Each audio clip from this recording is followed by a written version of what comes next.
Fantastic here. Welcome to the First Day Biblical Discussion, episode 3. Yeah. Ooh, ooh, ooh. We made it to episode 3, and it's been a productive week. We've got videos to talk about. We've got things that's been happening in the Christian culture this week that has been big. We will be talking about it in more in depth later, after a couple topics that we have already planned to discuss. Yeah, get this going so I can make sure that the sound is right. Just checking sound here. We're just opening up here. Um, let's get the plugs out of the way before we discuss anything too in depth. Sounds good. First off, Arthur Fantastic on all social media. Um, on IG, Instagram, on IG, Arthur Fantastic 1K and instead of IC, holler. Just find me if you need to contact me, if you want to be on here, if you want to discuss, if you have a question that you want me to address on the First Day Biblical Discussion live stream that I'm doing each week, or in a video. I might do it separate, whatever is going on and how in depth the question is. Just send it on through. I'll see what's up and I'll try to get to it. If you want to support, I will have a link in the description after this is posted. You can also go to my page, my channel, and check out my links. Or you can go to any one of my recent videos where I also share my links in there. Subscribe star if you want to be financially supportive. We are creating a tier system that will help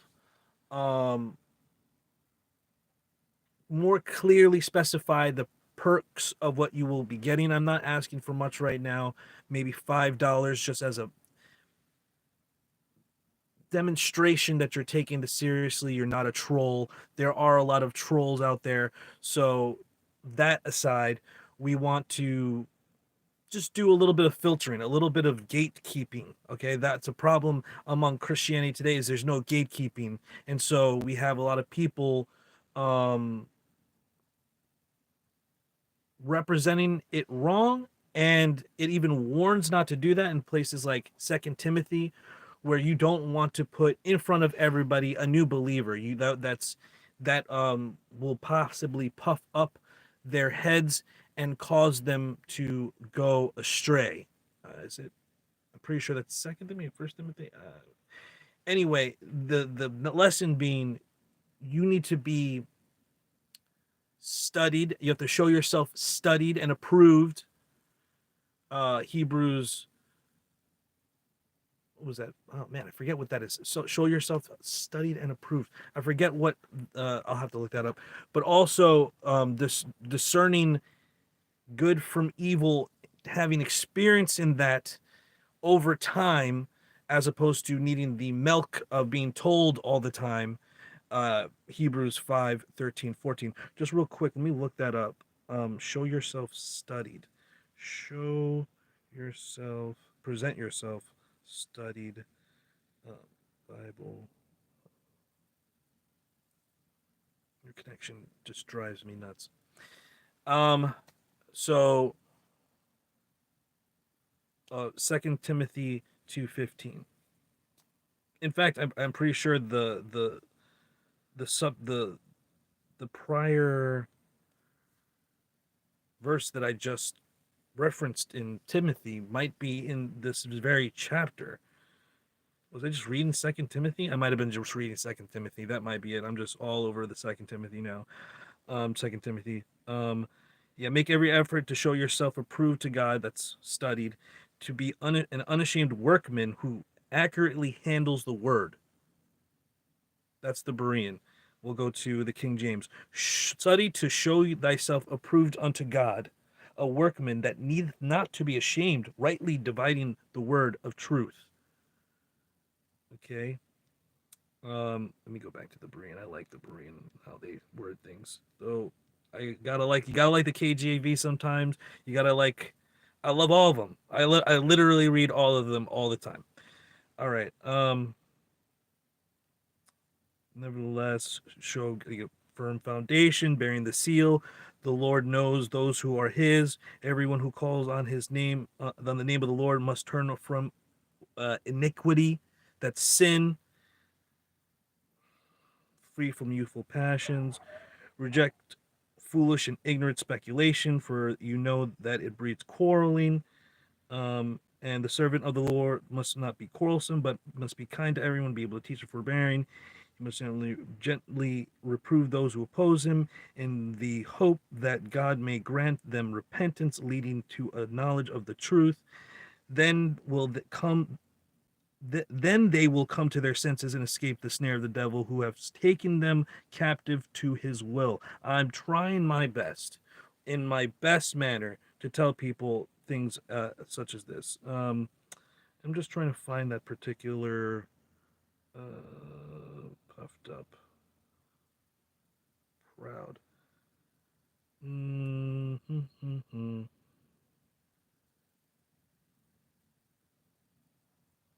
Oh man, it's on this phone and I can't look up my screenshots. One more, I'll look up. I think it's Timothy. Be proud. Devil, demon, Bible hub. Is it devil or hib? Bible hib, everyone. Bible hib. Uh oh, it's First Timothy. Second Timothy is the one that I just referenced. First Timothy says, and this is, and I'm just kind of like working off my last live from the last week. If you want to check that out, or is that the one previous where I talked about Nala Fit? Um, he must not be a recent convert, or he may become conceited and fall under the same condemnation as the devil. Okay, so it's just new converts need to be humbled and not be trying to be this new preacher. Now I just learned, I just got baptized, and now I'm teaching everyone. That's not how that goes. You know nothing about the word. Just because you accepted him doesn't mean you can teach about him. That's not how that works.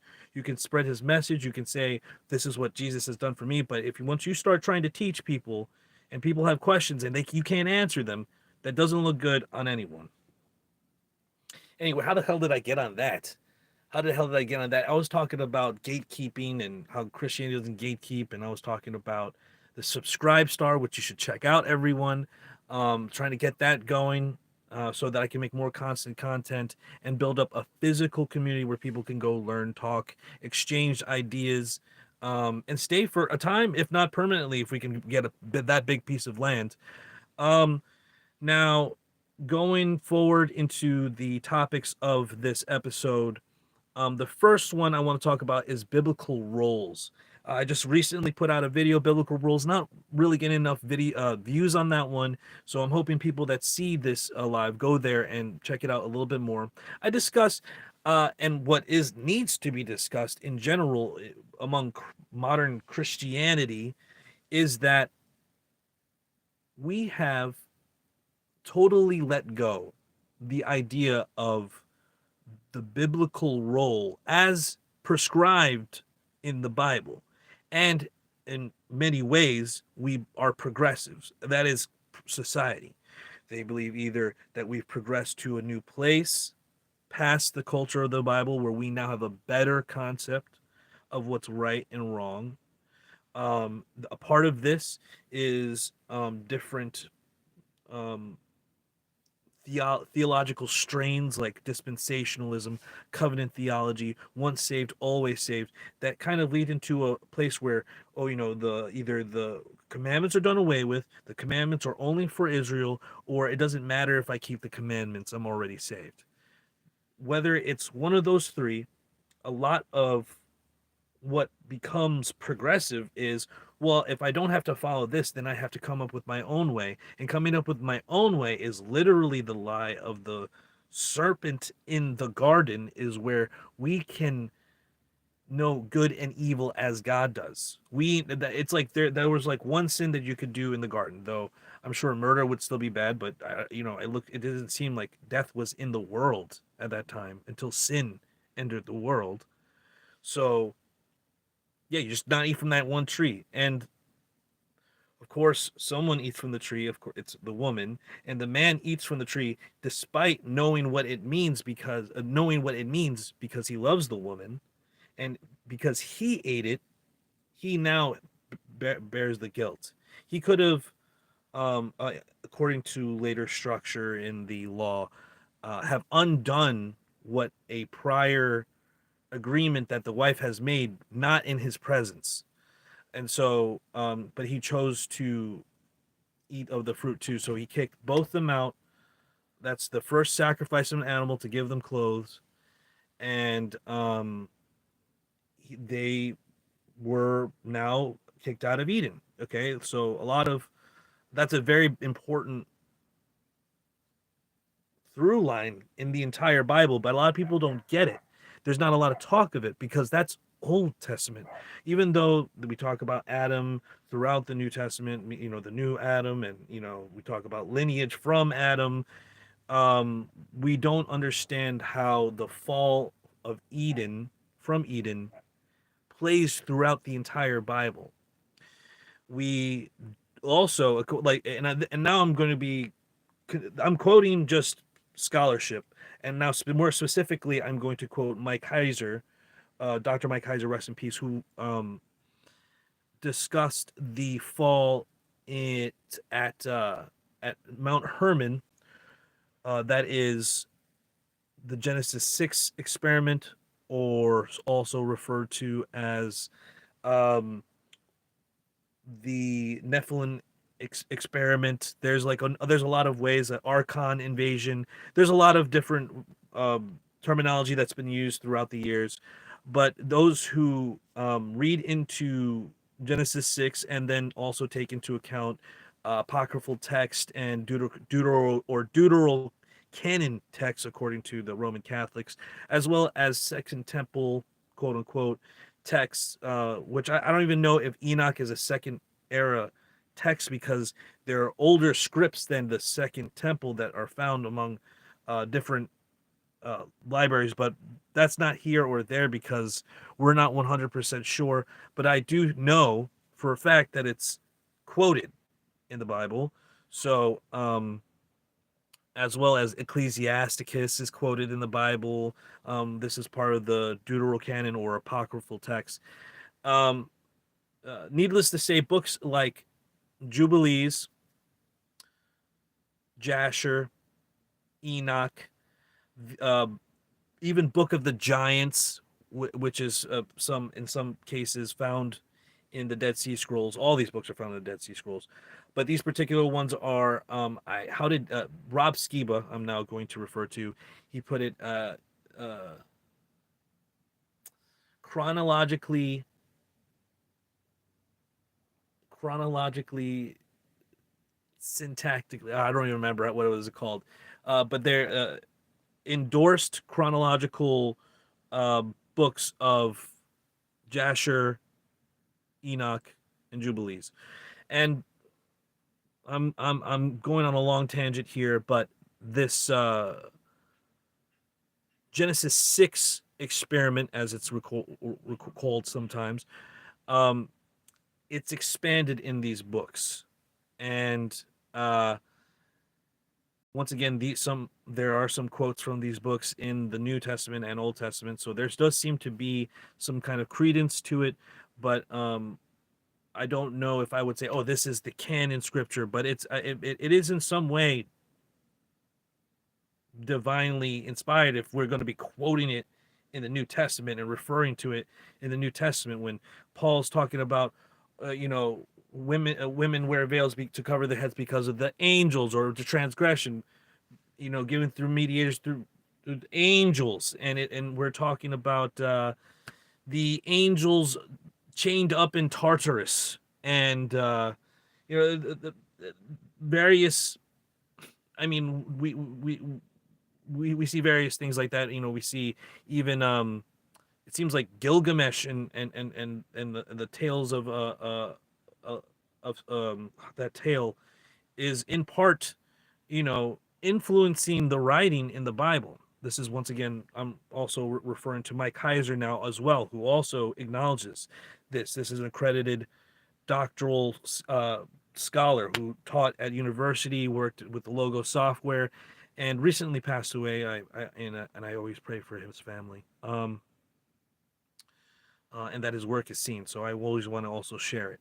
Take time to take a break and take a sip of unnamed orange drink.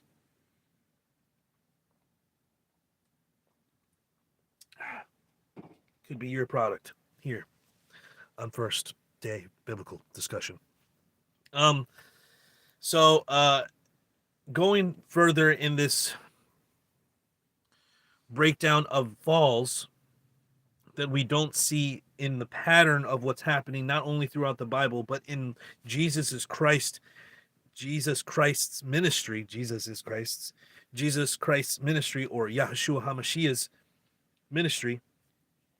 The third fall is the fall in Babylon, where God breaks up the people that was like one world nation, one world order, into different pieces to be controlled by the divine council in a way, and each had a boundary from which to rule. And this third fall is relevant because it's direct rebellion of mankind against God, literally trying to wage war against him. And once again, in Jasher, Jubilees, Enoch, not only in the Bible, this is expounded upon, and this seems to be once again information that people in the New Testament are like reading and influenced by. And then people are like, oh, well, it says Gilgamesh. Obviously, they're just basing it off of other fiction. Well, why is Gilgamesh fiction? Because you don't believe it's real? Because you don't believe that person doesn't exist?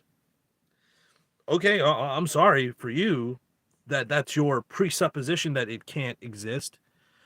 But if giants existed, then I don't know why a giant named Gilgamesh can't exist. Maybe giants fucking existed. The end. And we just trust the text. But when we're fighting these three falls, okay, we are seeing it in the relationship not only with God, but also our interpersonal relationships. And that brings us back to biblical roles, which people have completely missed because they aren't looking at what the Bible is trying to dictate to us as in prescription, trying to prescribe for our lives, because we have progressed past it, or we are not, beholden to these things. I mean, these can influence what is right and wrong, but this isn't the line or ruler of what's right and wrong. We, through our heart and the guidance of the Holy Spirit, will to let us know what's right and wrong. And so through my own heart, which the Bible says is full of lies and deceit, and out of the heart comes lies and adultery and idolatry from the heart of a man. Oh, I'm going to trust my heart. Okay. I'm going to trust the Holy Spirit. The Holy Spirit in Ezekiel 36:27 says, I will put my spirit in them, and it will cause them to walk in my statutes and my commandments. Does that sound like the Holy Spirit that most quote-unquote Christians are following? No, of course not. Because the law, in this particular case, when we're just trying to go into the microcosm, this small piece of the pie that is our faith, which is actually a large portion of our individual lives, marriage, interpersonal relationships, love.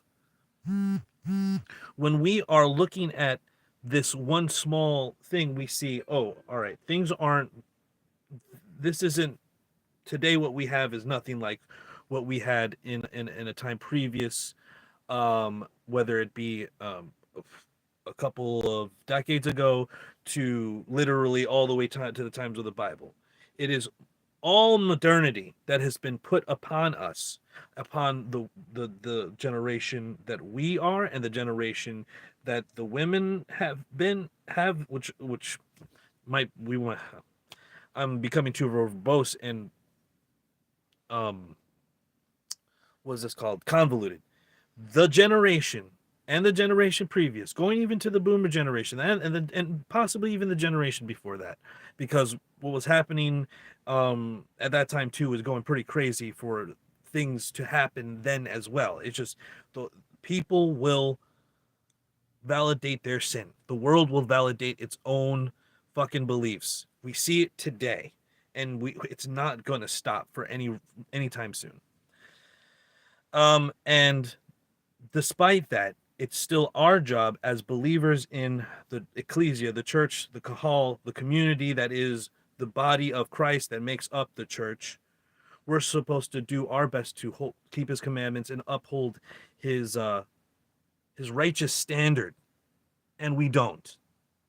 The biblical roles include male authority, headship, and covering of a woman. Okay?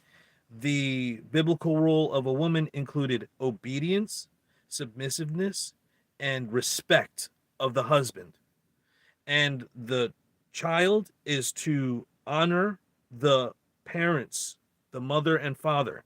So there is a whole baked in system. Understanding this system helps us understand Yahushua, Jesus Christ himself, who was God, who came into the flesh.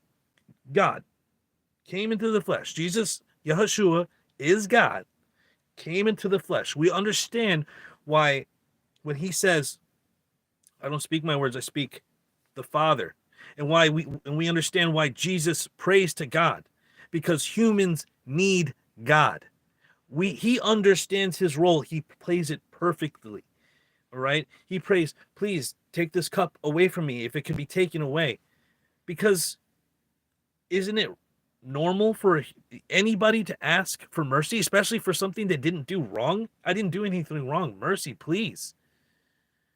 And it also demonstrates that he knows that he has to do it. And it also demonstrates that he chooses to do it. He could say no. He's asking for mercy. He chooses with his free will as a human. And yet we see his life as a human and his willing to accept his role on what he has to do as the obedient servant of his father. And then we look at men serving their wives and wives serving their husbands. No. We only look at it one way. Husbands serving their wives, that's normal. That's normal. That's what you need to do. But wives serving their husbands, we see that as disgusting. And I don't and this is because modern society has chosen that. Despite men breaking their backs, building the society, providing for their women, doing and right and keeping order in this society,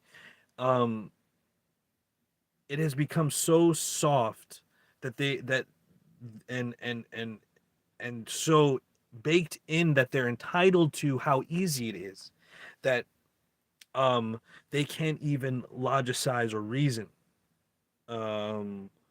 from even a kind of objective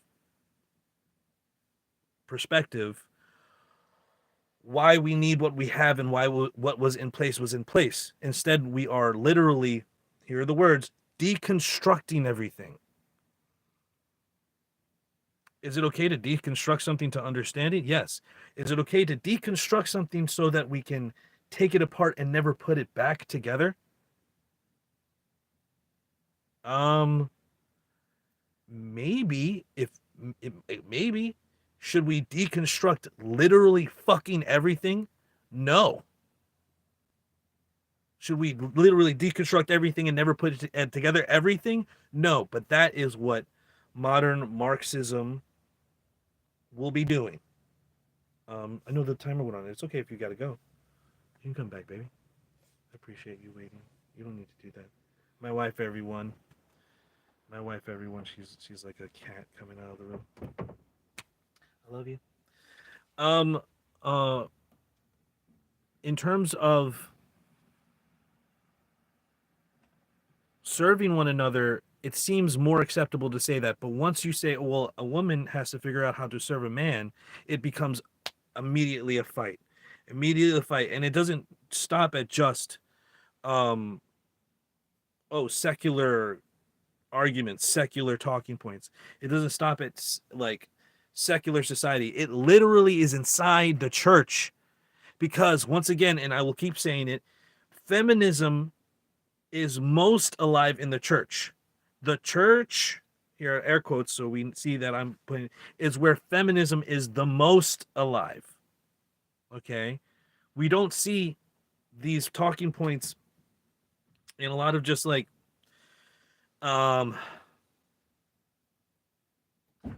blue collar fucking traditional homes, right? Where the wife goes to church and the man stays at home, but he's still in control of his household. That shit doesn't fly at home. But it's becoming to fly more and more because the children go with the wife to work to the church, and they attend church, and this mainstream Christianity is fed to people over and over again to the point where they are drunk on the lies and cup of Babylon and have no intent or real contact with the word. And the bigger the denomination, okay, and thus calling themselves a church, where a church is a physical community together that congregates and eats and lives in his extended family, okay, to a certain point. I mean, you can marry a person that's not your blood relative, but you're a family, like you know each other, you treat each other right, you fucking are involved in each other's life, you celebrate the feast together. um Now the denomination is the church, where it's this whole, now the biggest churches or denominations are the most likely to say, oh, you don't need to read, you need to come over here and read the Bible with us, read the Bible with us at church on Sunday. Oh, you're gonna have a Bible study, you make sure you have our reading guide with us. And if it sounds like it might match your denomination, then it might be your denomination. And unfortunately, that's not uh always the best. I mean, obviously, there needs to be some kind of tempering with scholarship and stuff like that. But even scholarship is pushing things like dispensationalism, which is completely illogical. Covenant theology, which literally, in the definition of covenant theology, these aren't covenants made by people. These are theological covenants that we created to better understand what is happening in the Bible. So it doesn't have to do with anything, any real covenant. But that's what theology is. Theology is just like psychology and sociology. It's all up here. It's not fucking here in the earth where it's supposed to be. And that's what all the churches have become. Unfortunate as it may seem. Girl, I wish I could turn back time. As possible as it may seem. But unfortunately, it's not something we can do. So going forward, we should be trying to appeal to the idea of embracing biblical roles, embracing the roles that God has given man and woman to um, fill for one another, uh, to create echad, unity, one unit, one front. It's like you versus everyone else. You're a team. You're shoulder to shoulder, back to back. Okay, not face to face. This is not a face off. Okay, we're shoulder to shoulder. And that's rarely what's happening in any relationship, whether it be marriage or not. It's not any type of we need to align. And specifically, the woman needs to align to the man. It used to be, I fell in love with this man because he's this, that, the other thing, and I want to be behind him. And then, men are busy doing shit because of what became of the Industrial Revolution and forcing 40-hour weeks and causing people to not even be home anymore, which gave more room for the public school system to take over and basically inculcate our children to what they wanted to be and making more pliable workers, leaving the lifeless husks of the overworked worker at the end of their lives, a couple of years to retire, having spent all their vivacious and years serving their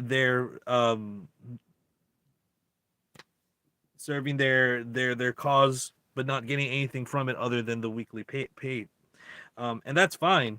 But compared to where we were in other periods of time, it's actually a way worse form of wage slavery that we are currently living out than the quote unquote slaves in the Old Testament, which are servants. They're bond slaves. They're either taken in war, so war prisoners, criminals who stole or did damages and need to pay those damages but don't have the money, or people who were destitute and needed money, and so the master, the person who would pay for them for their, which would with food and housing and maybe even money too, for them to work for them.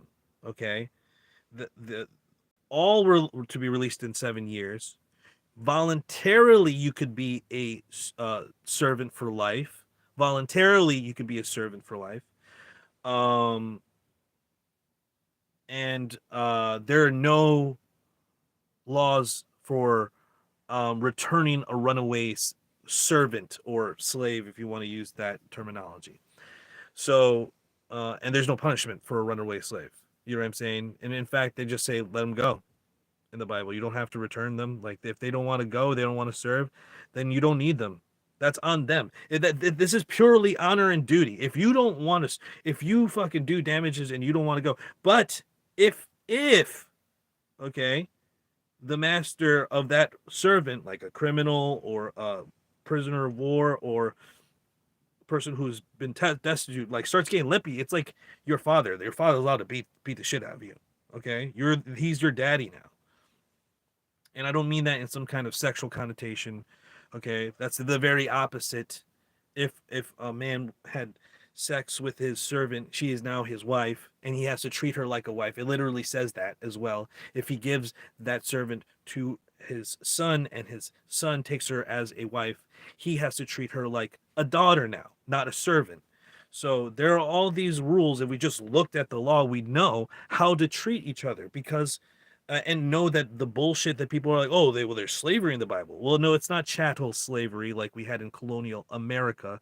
That's began by the Muslim conquest, from which is the Muslim Golden Age, that led to the colonial slavery, but the Barbary trade. I mean, just look it up yourself. I don't have to explain this, but beyond that, once again, all servants, quote unquote slaves, had all the same rights as any citizen, Hebrew citizen or foreigner. You're off on the Sabbath.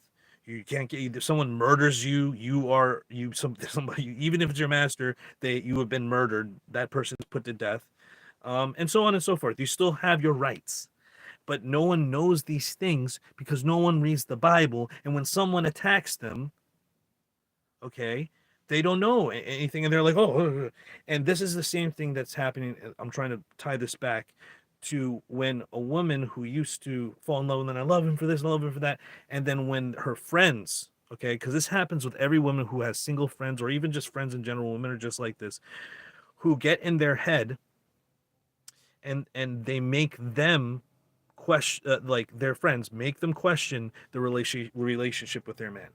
Okay, this happens all the time, and it's similar to when a person who is Christian, who doesn't know anything about the Bible, is asked by someone who is vaguely informed about the Bible, very pedantically, makes a pedantic attack, and you don't know anything, so you don't have a defense. Peter says we have to have a defense ready for why we have a hope in this faith that we have in our Messiah. Why? Okay, there has to be a reason. It's not just because, oh, well, someone told me. That's weakness. Okay, we're not asked for blind faith. Blind faith is stupidity. There's evidence for the existence of Jesus, the accuracy of the Bible, archaeological evidence, just the evidence of the Jewish people still existing, um, uh, books like Acts proving places that I think it's over like 76 places, or I think it's 76, or is it 36 places that would not have been known if it were not for the book of Acts. Okay. um Numerous verifiable facts here, outside sources. But once again, without going once again too long into this tangent again, you need to study that. And the same thing goes for knowing your man, knowing his standard, knowing what your man thinks, and being in a position to know those things. So he be in that is to say, being supportive and nurturing enough so that he can be vulnerable with you and trust you with such things. Because a lot of women think they're nurturing and they'll trustworthy, but the moment that the first argument comes up, they'll use all of the things that hurt you inside the most to hurt you. Okay, now imagine if that was true and you did that to a child, because we're all talking to, this fucking psychobabble fucking inner child. We're all talking to each other's inner child, and we're trying to communicate something, then we're trying to communicate it in love to a child, because that's what women would understand. Okay, for a man, we try our best to guide and listen, but we also have to be authoritative and put our foot down and have boundaries. Otherwise, we get fucked over. But what is this called? This is called controlling, even by women in the Christian church. Biblical roles have completely disintegrated, and it's unfortunate. I have a post on this on Instagram. I'm posting a second video on this topic, and it's going to be called "Why Torah Matters: Biblical Roles." Case study, and it's we go through a whole bunch of videos and just discuss more on this topic of why biblical roles are needed and how women are actually subtly rejecting it. They'll have a lot of rhetoric that sounds good, that sounds like, oh, that sounds traditional. Oh yeah, it's a work. It's supposed to go to it's supposed to be hard. You know what I mean? But then like they'll imply that they don't need to do the things they're supposed to do, or that there's duty in marriage, or that it's supposed to be a feeling. Oh, if you feel, oh, it's about feeling. So if it doesn't feel right, you don't need.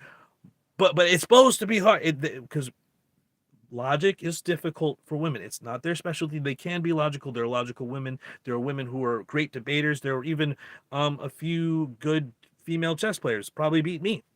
But in reality, in terms of their ability to be logical and stuff like that, it's worth pointing out all the time, because there's so many variations, and a woman might be like, oh well, I believe that, but it's kind of a little bit different, and so they don't have to be accountable for it. I mean, that's their entire MO.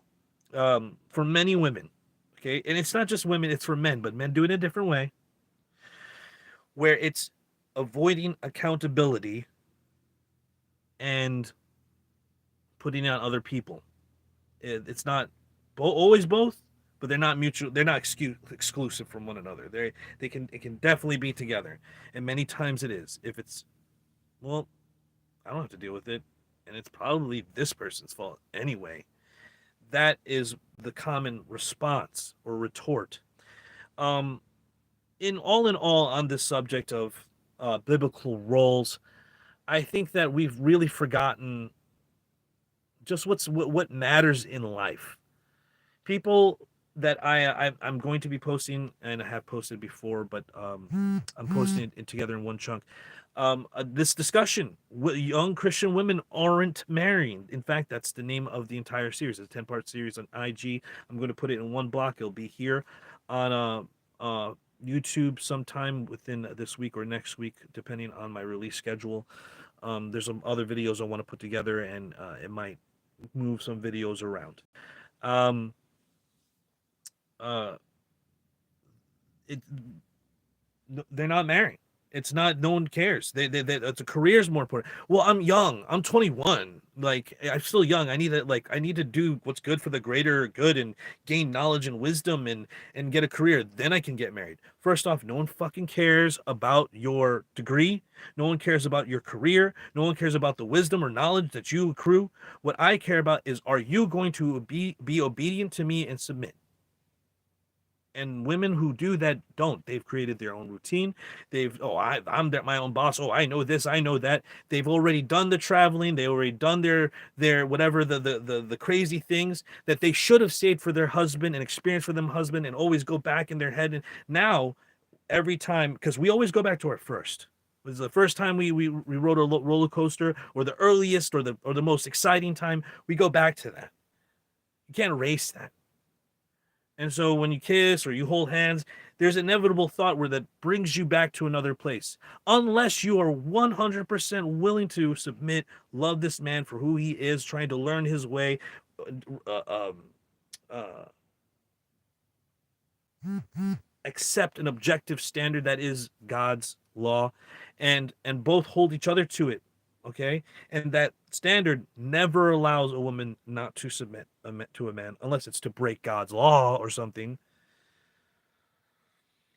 But other than that, oh, I don't like it, or I'm not in the mood, or it doesn't satisfy me. It doesn't add to my peace. that's that's bullshit. You're not allowed, no reason. Okay? And this and it literally says that in the Bible. We went over this last week. I'll touch on it again. Um, Even if your husband's an unbeliever, you are to submit to him, to through your actions show your faith and convert him to the way. Okay? And it also says this in First Corinthians 7, where if you're with an unbeliever, you're not supposed to leave them. You stay and just show them the way through your actions, and that may lead them to turn from their iniquity, sin, and repent, embrace the Father, the Lord, the Savior, Yahshua Hamashiach. Anything to add on this subject over here? Biblical roles before I move on to the next thing. No. Nothing. No. I know you talk about this a lot.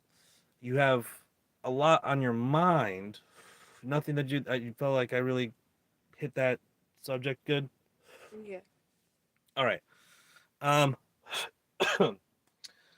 um, the next subject that we're going to go into here, segueing into the second subject, Christian women waiting. I was kind of just touching on it a second ago.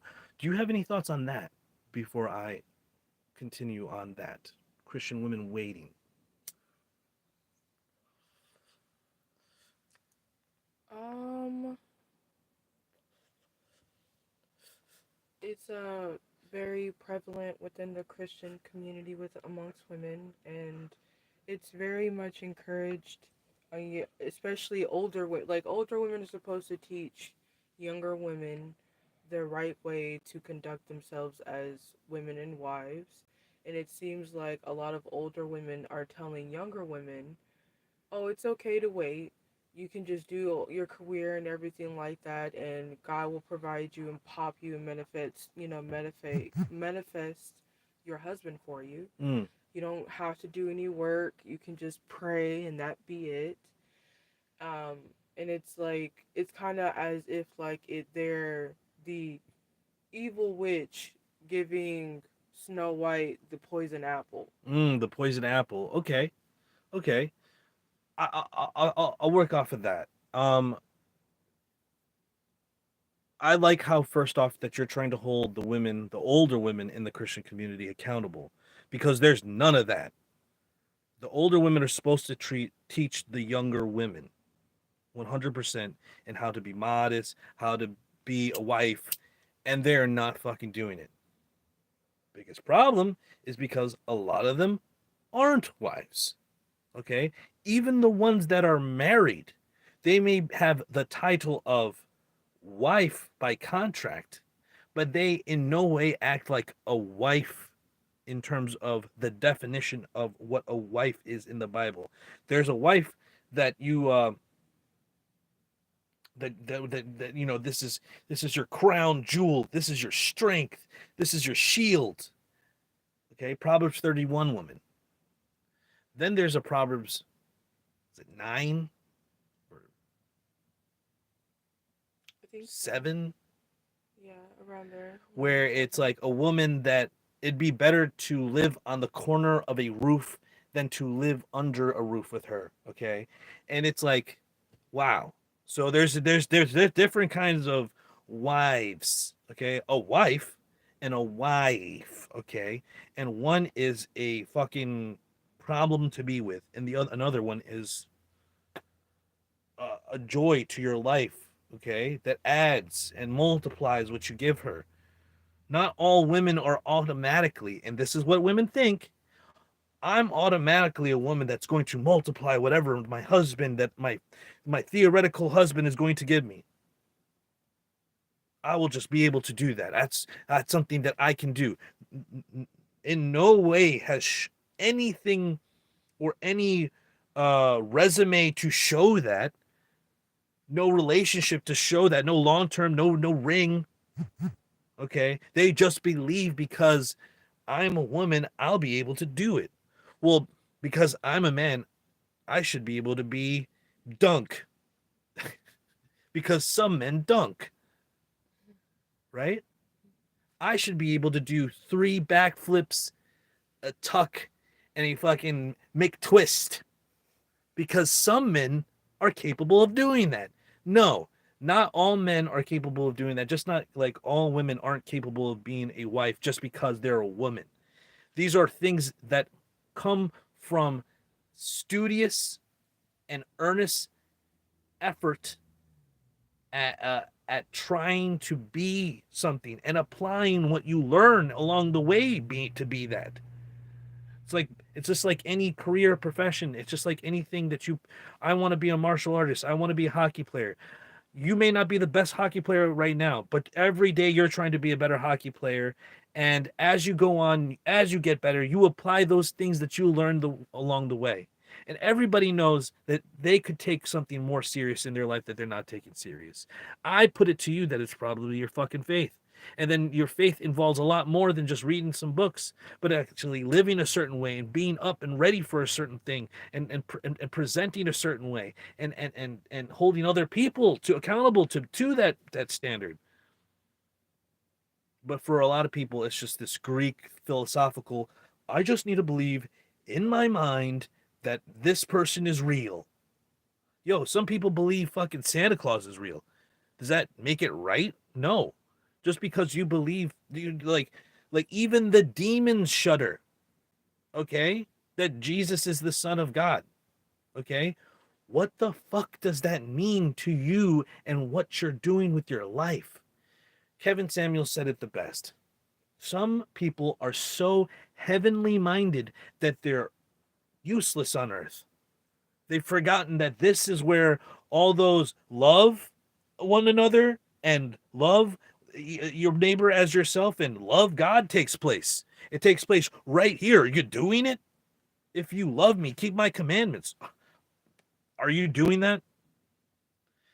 Honestly, once again, we've missed the biblical role, and now we have women now waiting, waiting, and God's gonna plop a man on my lap like like he's a he's a genie. Like God is a genie. God is not a genie. He doesn't answer prayer. You also have to do your part. You also have to do your part. Even if God sent you that man, would you submit and be obedient to him and be the wife that you needed to be? Or would you fucking put him off and chase him away? Who's to say that that man's not all around you all the time? Who's to say that you already said no to that man?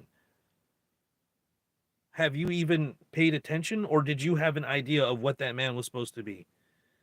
Was he supposed to be Ryan Reynolds or Ryan Gosling? Was he supposed to be super, super good looking and super charming and a fucking super secret spy with millions of dollars in the bank, but also a doctor with a doctorate that takes care of of dying sick children in General Hospital while also having a weekly run in the ER, and he's just so fast paced, but he used to be a SEAL officer, okay, and but he's emotionally available but also aloof and not always around because I need to want him, but when I want him he's there right when I need him, but not exactly when there's a sweet spot he always hits it. It's just like this absolute fucking ridiculous thing that women think is going to happen, and that they'll manifest it by wanting it and praying harder. Nothing to do with them, nothing to do, like, what do I have to do to, what is what does the man I want like? What do men in general want and like? What is the man I want like? And what do I have to do to be that? Okay, that's what men think about. I want to be with a beautiful woman. Oh, okay, I've got to be well. Okay, I got to get a whole bunch of shit together. Okay, and that's why men are hard on each other. That's why the men are hard on themselves. That's why there's so much pressure in male competitiveness, because we know we have to compete for women, and women are like, oh, you don't have to compete for it. Oh, that's why you like muscular men. That just happens by accident. There's no competing there, right? There's no competing to just fucking get the best jobs and have the best, or be the best earners and be tall and fucking be fucking charming. There's no competing there. What the fuck are we talking about?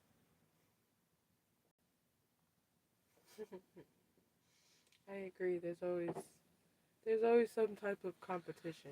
It's I mean, well, that's what defines the male sex is competition.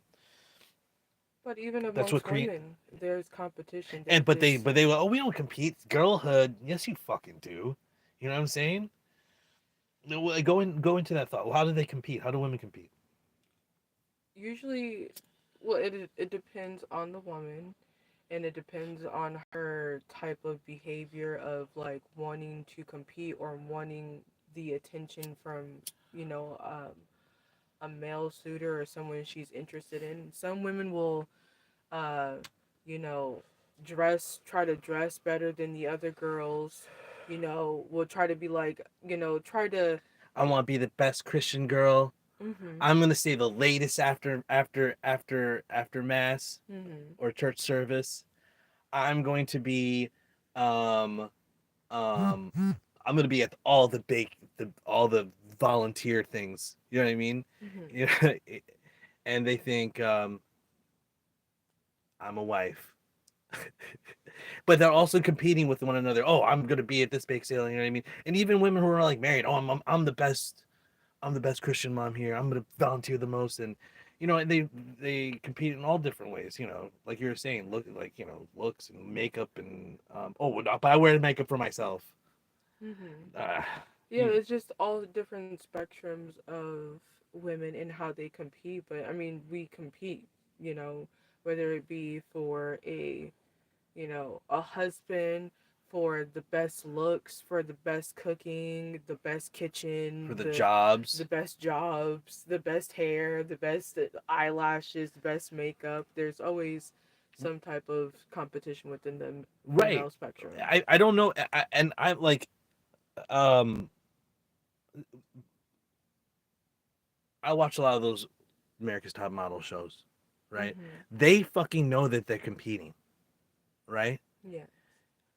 But and these I'm not saying that models are fucking dumb. There are some smart models on there, okay? But models in general, it's not a profession that's about intelligence, and that's why they're so easily excuse me, trafficked. Um, and that's what modeling industry, and to a degree acting, is just like a big trafficking network. Um, they're fucking 100% conscious of what the fuck it's about. You know what I mean? That they're competing. Um, and fucking the left loves fucking models. You know what I mean? The left loves those shows. They love they love they love RuPaul's Drag Race.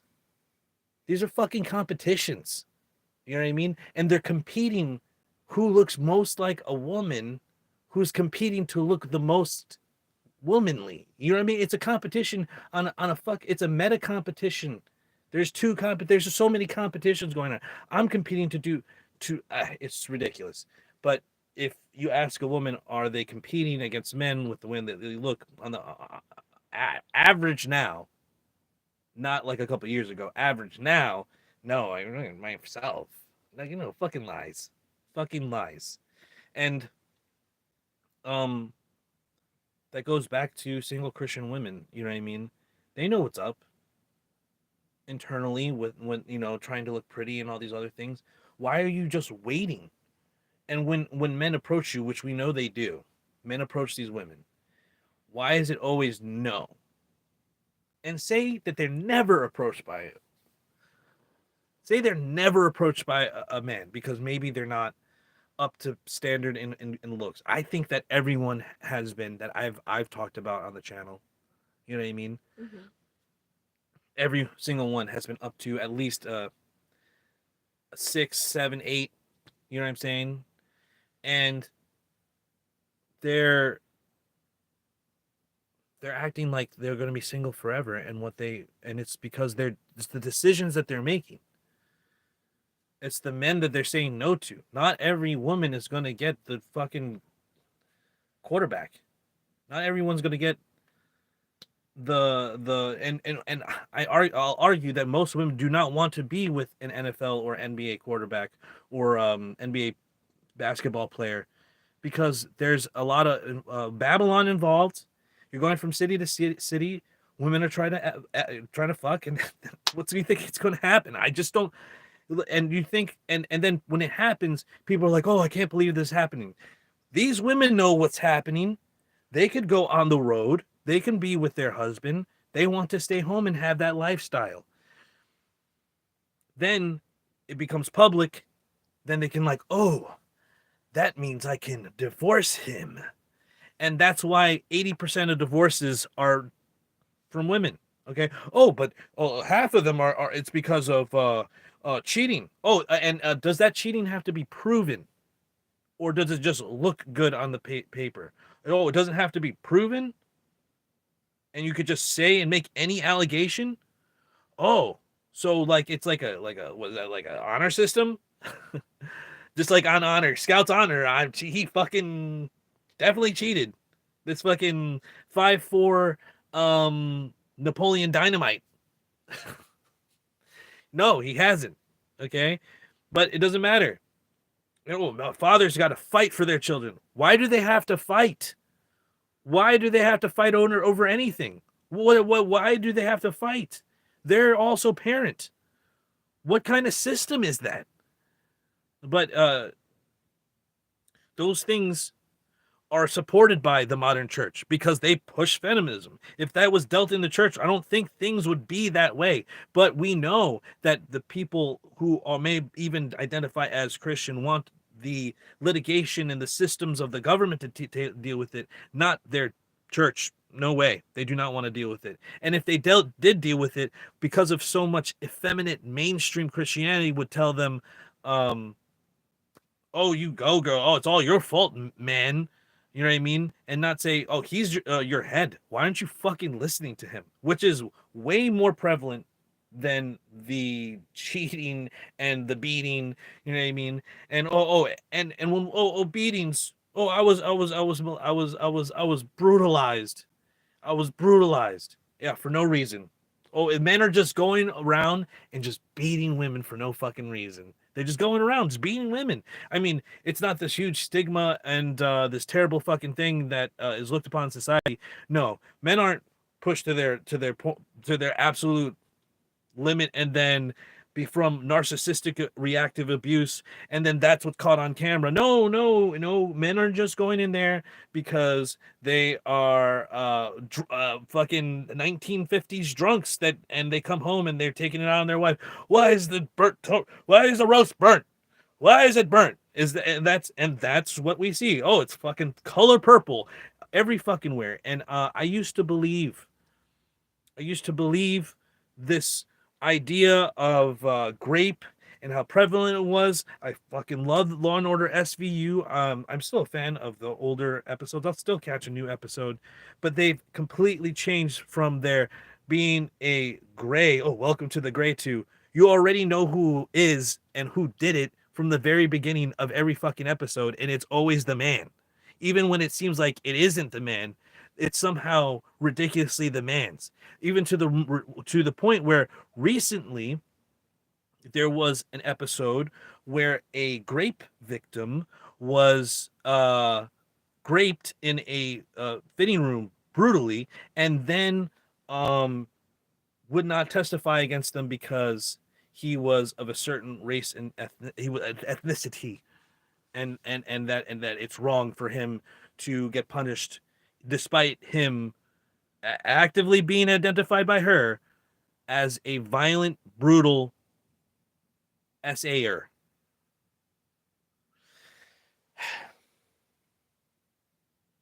I used to believe that all these statistics until I realized that statistics can be lied and bent and lied with, and that the actual number that is close to like 1 in 200. That's still too high. But when you include, did you kiss somebody consensually while under the influence as SA? Then you are taking the wrong metrics. Why don't you just take alcohol off of the university campuses and see how that fucking affects things? Oh no, no, no. We can't do that. I wonder why all this violent, crazy shit happens on. Oh, it couldn't be the ridiculous amounts of alcohol that people have started to encourage and created an alcoholic culture for the post high school crowd. It's we've all lived through it. If you fucking watching this, you've probably lived through it. So, why? Because I watched Animal House one time. Because I watched American Pie.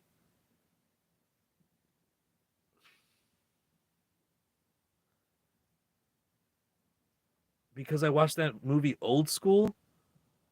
You know what? You know what I mean? Like,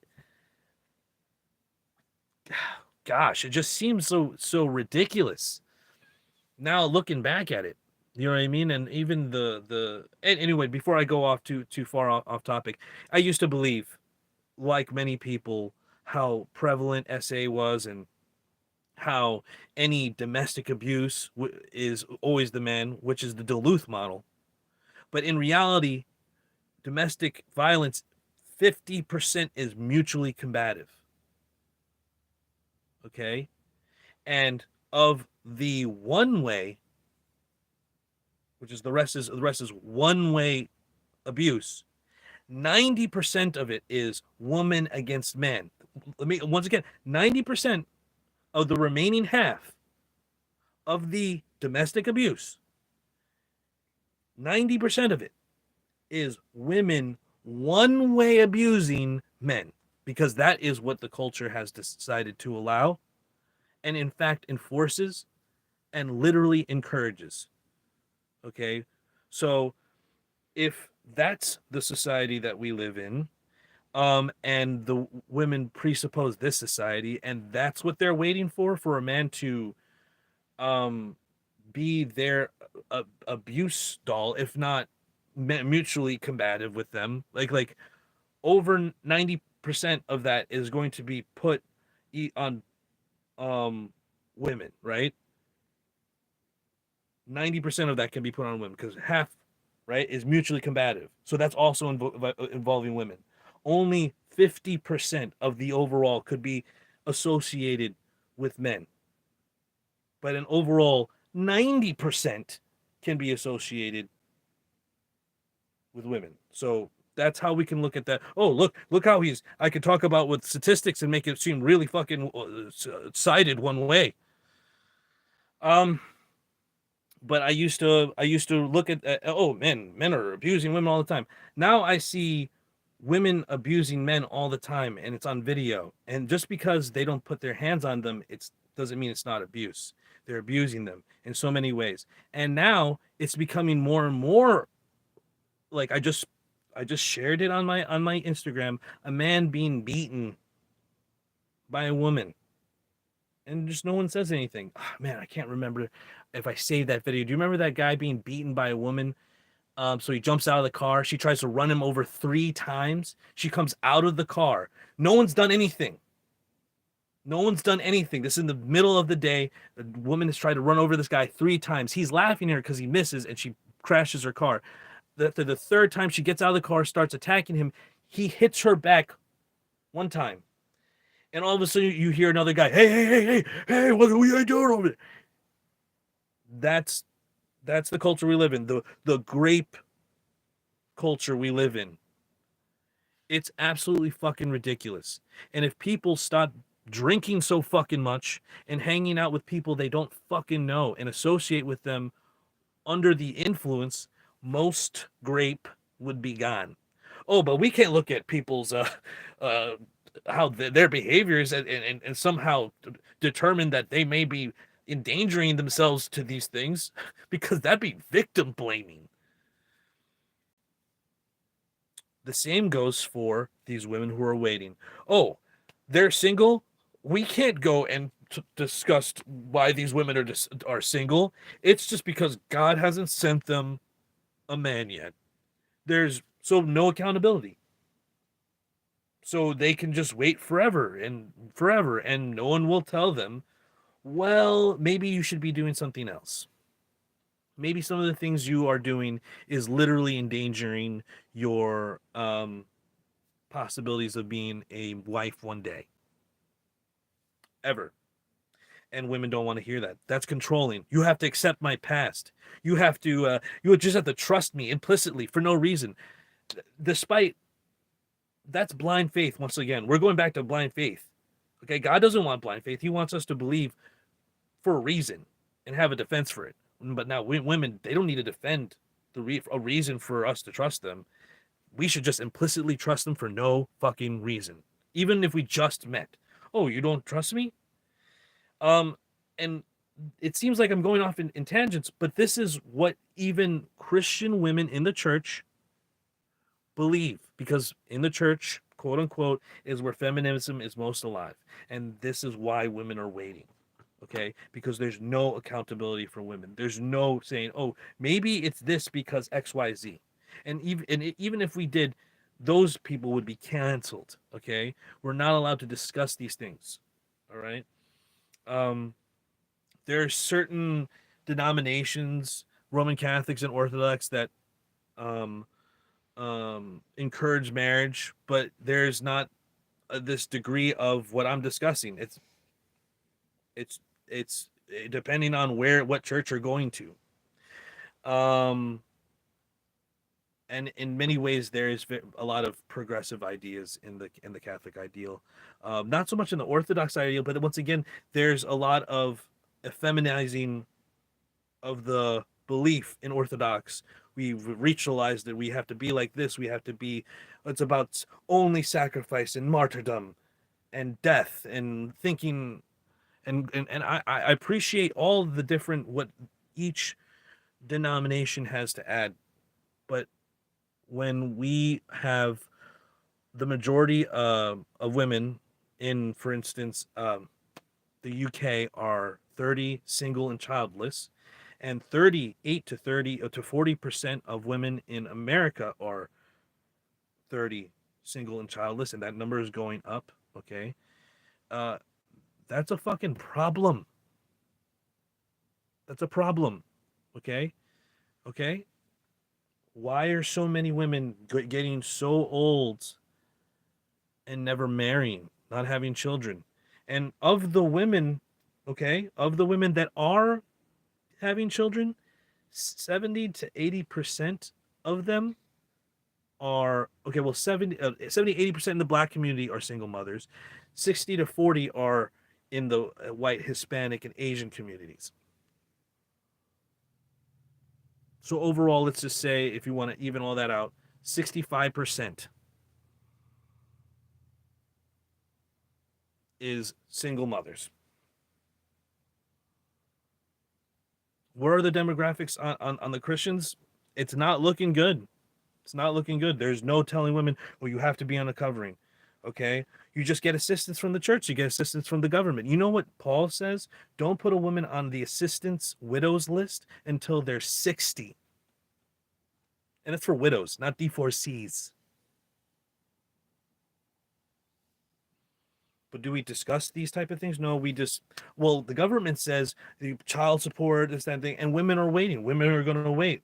There's nothing that men are they need. They're just going to wait. Men are just going to come get them, and they're just going to put all those things on the line. They're going to put all their wealth, everything that they might ever achieve, even the custody of their own children. They're going to put that in the hands of some woman that hasn't done anything to achieve of anything of any sort to be a better wife, to be more submissive, to be more obedient, to be more modest, or whatever the heck, or whatever it is that man wants, whatever that man wants. It's not all men want all these things, but whatever that man wants, she probably has not done anything to be those things.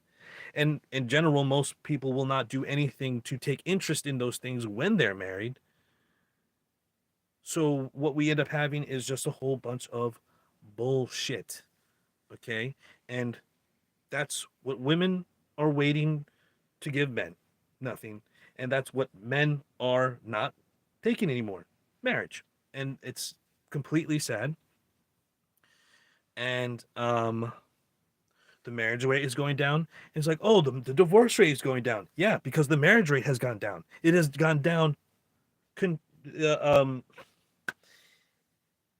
in correlation to, in like direct correlation to the marriage rate. It is still about half. And it's not even including the ones that are on the books. Excuse me, the ones that are on the books that are not completed, the ones that aren't resolved, which are a lot because there are so many overburdened divorce that could take, some of these divorces can take years. We don't even count those. That's what it looks like for men. And women are just like, well, I'm just gonna wait. There's nothing I have to do. And men, they just have to get it together. But me, listen to them and do the things that they tell me to do. What? As my husband, they're supposed to be my servant. It's ridiculous. It's ridiculous. Um, Anything to add on that subject before we get to our final subject, just for a little bit, and finish off this live stream? No. You have nothing on Christian women. I feel like you were discussing it the other day, and I felt like you made some really good points that I thought you might share with us. Um,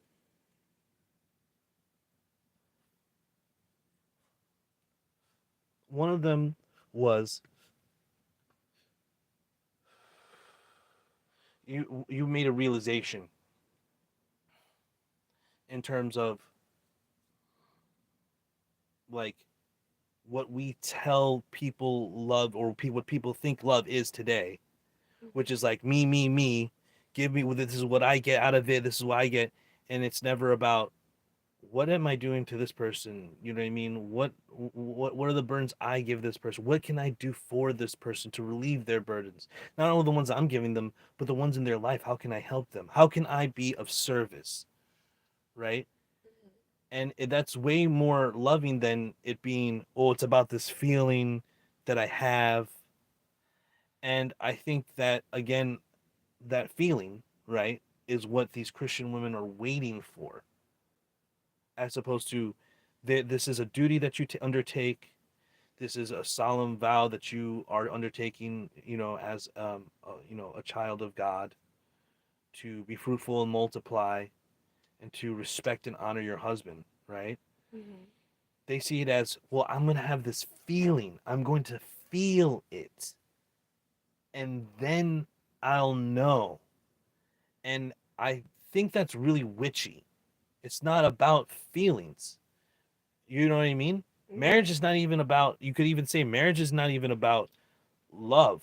Love, you're supposed, is something you do in marriage. It's a duty. It says, love your wife as you love yourself.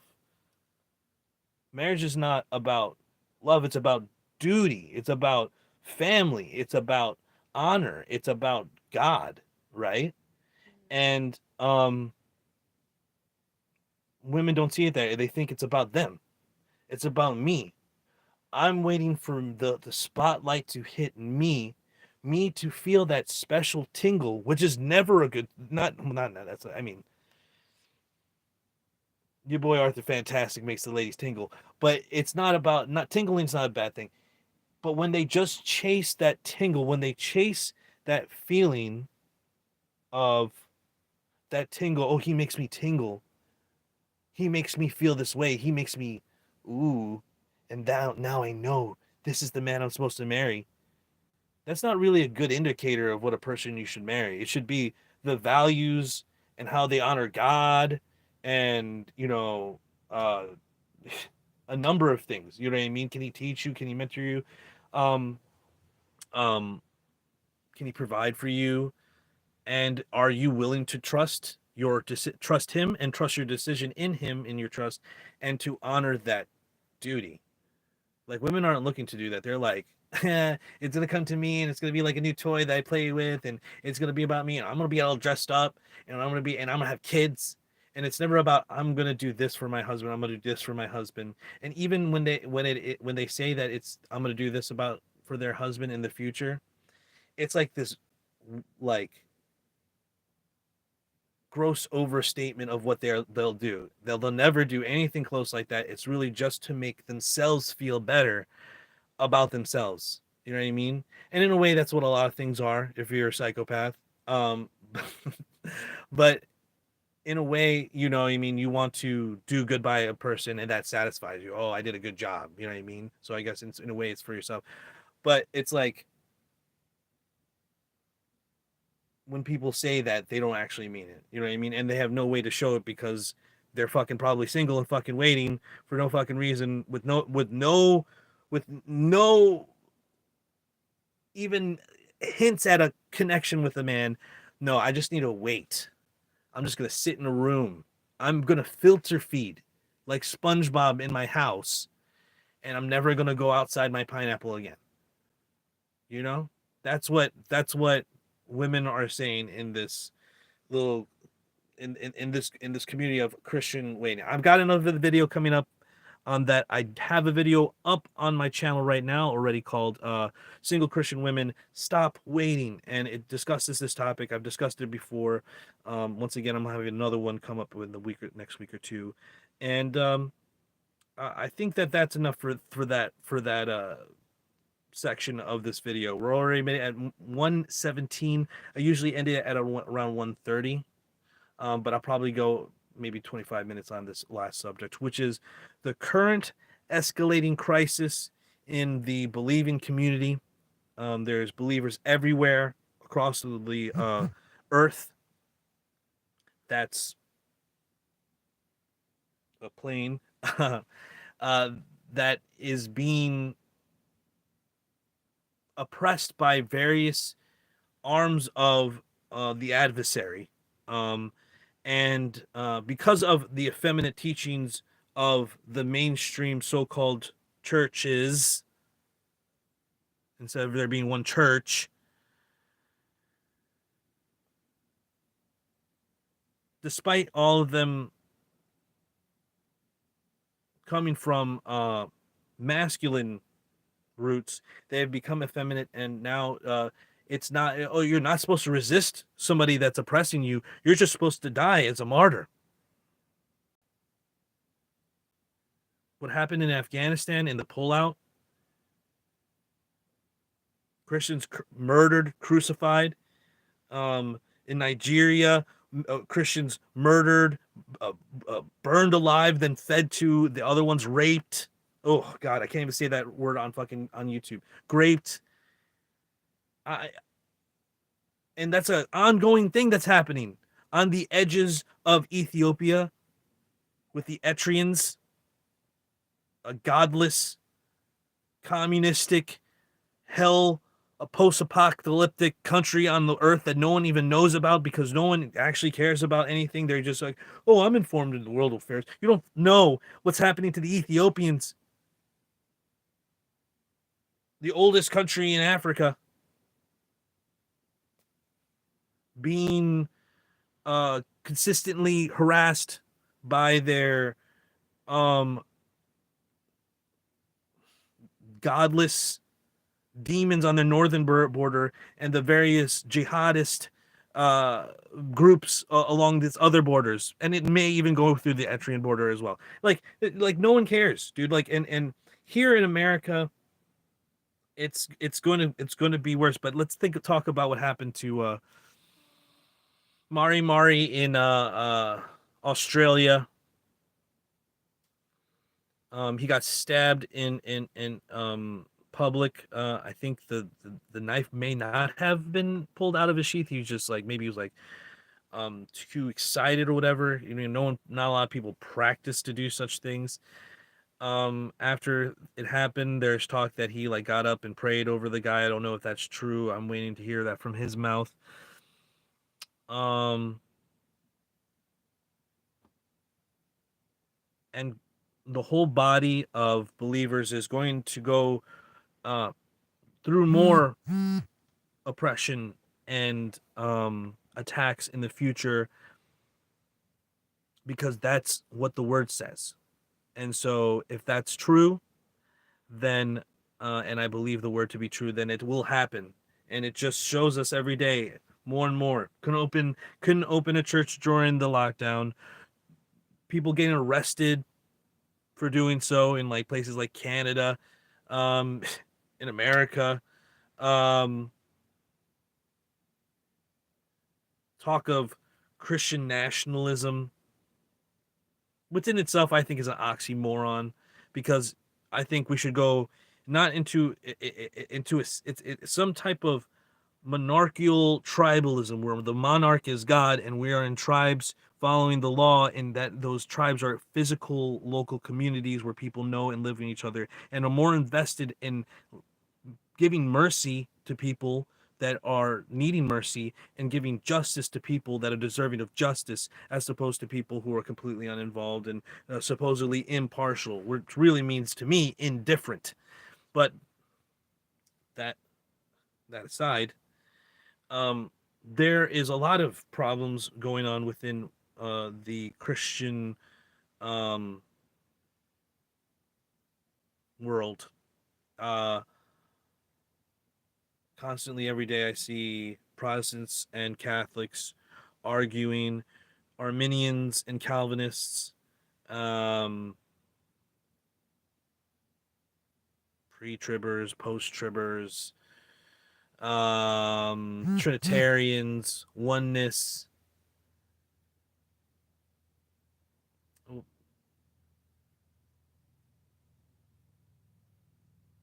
And there's nothing but division. And the things that should divide us, like the law, we don't even, most Christians reject it. But we all follow it like 98%, basically. We all pretty much agree to it. But I was recently listening to this is what debunks Messianic Judaism. I'm not a Messianic Jew, by the way. Okay, I'm not a Jew. I believe I'm a Hebrew, someone who's crossed over into the faith and grafted into Israel. So, but I don't think that I am a Hebrew Israelite. I don't think that I'm a Messianic Jew. I'm a Torah observer. I'm a commandment keeper. I try to keep the commands. Um, we're going back to this idea that we all keep this moral code, right? Incest is bad, rape is bad, slavery is bad, murder is bad, adultery is bad. That's not just coming from the ethic, that's coming from the Bible. But that's not just the Ten Commandments. The things I just said, incest is not in the Ten Commandments. Slavery is not in the Ten Commandments. The explicit commandment prohibiting it, that is Exodus 21:16. That isn't. I'm just checking here if somebody's trying to join here in the live. I wasn't sure if they were available. Um. What was the last thing I was saying? I'm sorry.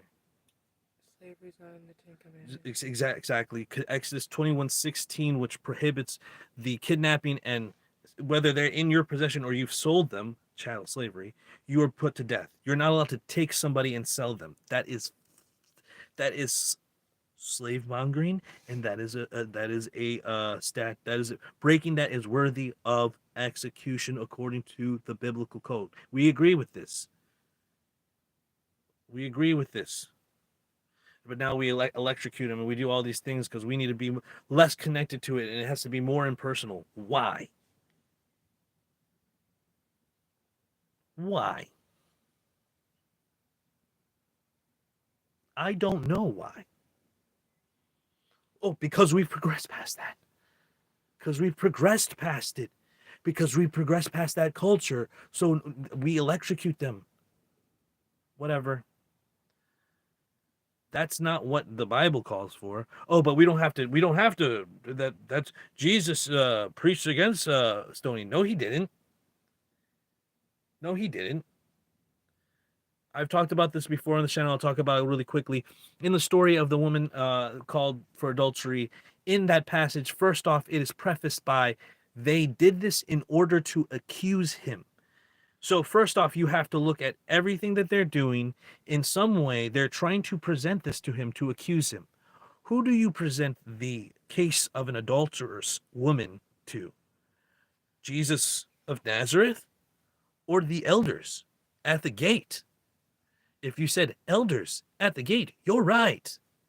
Now, when you bring the adulterous woman to the elders at the gate, do you think that it should be just the woman or should be the woman and the man? If you said the woman and the man, then you're right. So they should bring the woman and the man to the elders at the gate. Did they do that? No, they brought it to Jesus of Nazareth to ask him what they should do to him. He asked, he with the first, he without sin cast the first stone. Who doesn't have sin in accusing this person? Who is not breaking the law to cast the first stone? The person who witnessed it. Where is the witness? The older people go first, the elders, and then the younger people, so often until there was no one there. And then, after a time, Jesus said, where are your accusers? There are none. I don't accuse you either. Go and sin no more. Did Jesus just say, don't stone her because we don't stone people anymore under the new covenant? No, that isn't. But people have created an effeminate doctrine to believe so. But I digress. Well, I mean, it's not a digression. It's literally a direct development of what we're discussing. When we don't have this unifying law and agreement on what's right and wrong, and if some of us just say we're not even supposed to resist, we're just supposed to be grape dolls for other people to crucify and kill and enslave our children. Why? Why?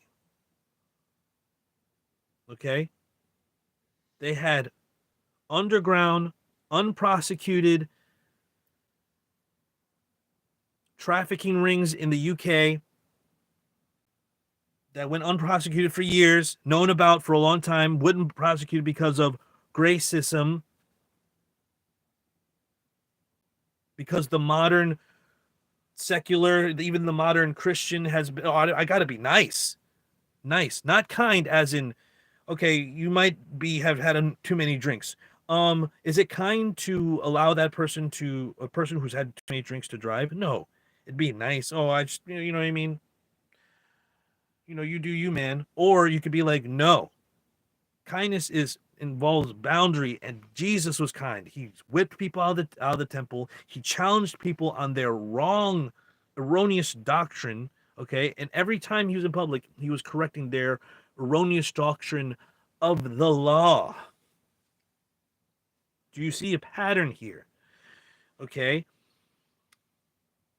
The biggest problem that I see regarding biblical roles, women, Christian women waiting, and even this escalating crisis is that instead of looking at these at the problems and saying, okay, maybe the way that we're looking at our belief system is wrong, then maybe I should change it.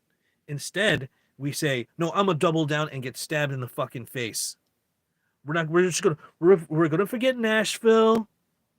We're gonna forget the church in Texas. Okay, go ahead and look up that town. We look up, and while you're at it, why don't you look up that shooting that happened in San Bernardino? Excuse me. You look up the mass shootings of Christians in Nigeria. You're gonna find it all over the place. No one is doing anything for the Christians, though. Each year, they are the most persecuted Christians are the most persecuted religious group on the face of the earth every fucking year. No one fucking cares. And it's more than just some oppression. Murdered by the tens, if not hundreds of thousands every year, not including the babies that are aborted for Moloch. Okay? That's the millions of babies that are, that's not even counting that. And what is being done? What is being done? I say millions because I'm talking about across the entire earth, not just America. What is being done? Nothing. Oh, Donald Trump, who I like, is like, oh, we should make it available for the states to figure out if they want to be able to murder babies. No, make it fucking illegal. And if you do it, if you try to do it, you're now going to jail. I don't even believe in jail. What I would believe is you would get what you get for murdering somebody.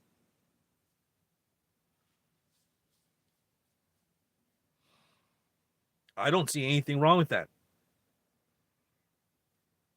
But we live in a feminine society, okay? And they say, oh, well, we have to be nice and we shouldn't punish people like that.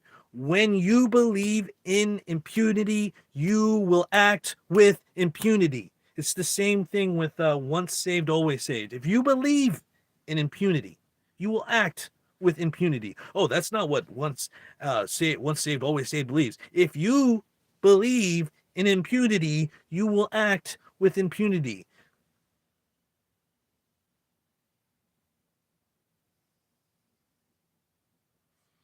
It's ridiculous. Diplomatic immunity. That's what a lot of people have in their life, whether it's via the idea of dispensationalist covenant theology, once saved, always saved, or I don't, I just don't, I can just wait. There's something just to fucking, I don't have to do this. It's easy to just trim down shit so it's not so fucking, you don't need many things. In fact, the Israelites lived in tents. Okay? They lived in tents for 40 years. Longer. Who knows how long I mean, Moses is in Midian. Do we count as that's just but the Israelites as a nation minimum lived for 40 years in tents. Probably a long time when they were constructing things in Canaan too, and on the warpath clearing out the land. And for anybody watching, go ahead and give this a like, comment, and subscribe, please. It definitely helps the channels and to get this channel growing and reaching a bigger audience. I'm sorry, I forgot what I was saying there, baby. Can you hit me back up where I was while I take a drink of this unnamed orange drink? Diplomatic immunity, how people act like they can just act however they want there with no Right. consequences. And people have a lot of ways to have that diplomatic immunity. When you have this certain, figure out what's going on there. When you have this certain level of, I don't have to answer to any kind of consequences for XYZ, there's literally no reason to avoid XYZ. Despite the Bible, in many places, prescribing the opposite. People today will just ignore it, whether it be the least of his commandments, which include eating shellfish and pig, to keeping the Sabbath. I don't think that's a least commandment. I think that's an important commandment, everlasting commandment, to keep the seventh day a Sabbath. Um, you know what I mean? We always appeal to Eden and, oh, it's supposed to be this way.